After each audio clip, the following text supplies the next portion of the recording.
Hello and welcome back to West Navsbury.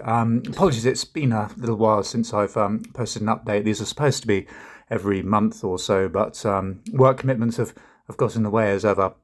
And really, this is going to be the last of the sort of episodes I'm going to bracket as Season 2, because really what I wanted to do was explain how the layout came into being, going through the process of finding a suitable room, being able to then accommodate the layout within that room, building baseballs, which I'd never done before, trying to develop my track laying skills from the previous layout.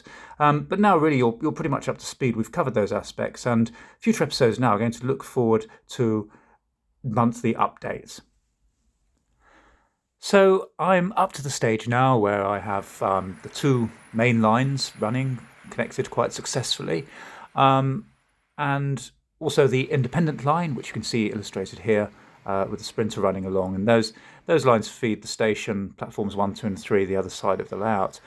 The bit that's still a bit of a sticking point, as you can see being inspected here closely by the esteemed assistant, is the roof support beam, which still runs right through the centre of the layout. So I've been scratching my head as to what I could do with this, and I've come up with what I think is a solution. My plan is to have a small engine depot there. You can see it's going to be fed from this line here, which runs between the independent line at the bottom of the screen and the two main lines at the top.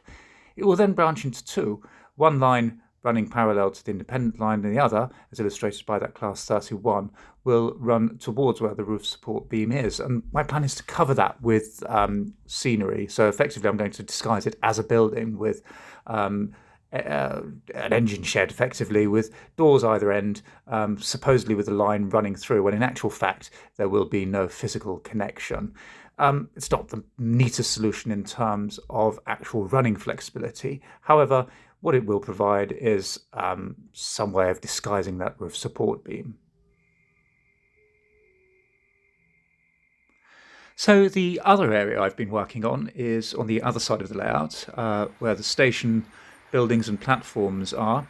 Obviously I already had the brick effect paper around the sides of the platform, and I'd recently laid the stone capping along the sides, painting a white line. I've since begun to put down the platform surface using these concrete effect sheets of card, which I'm reasonably pleased with the effect of, actually. There's some refinement still needed, but overall the effect is certainly what I was after.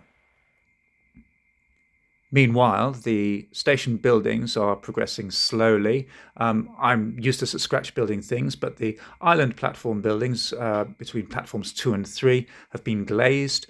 I will shortly be inserting bits of furniture and lighting inside those. But moving over to platform 1, the big sticking point was finding a suitable station building to give the impression of an intercity station. So again, I've turned to old Triang Hornby buildings, which you can see here, and they're roughly laid out with the kind of idea that I have in mind for the main station building. More to come on that. So what next? I'm going to continue with monthly or bi-monthly updates as and when time allows.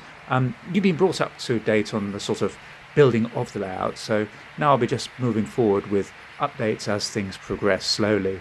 Also, perhaps it would be good to cover some different topics, maybe talking about locomotives and rolling stock, other issues in terms of building a model railway and how you fit that into your time. If you've any ideas, certainly feel free to put those in the comments section. But in the meantime, thanks for watching.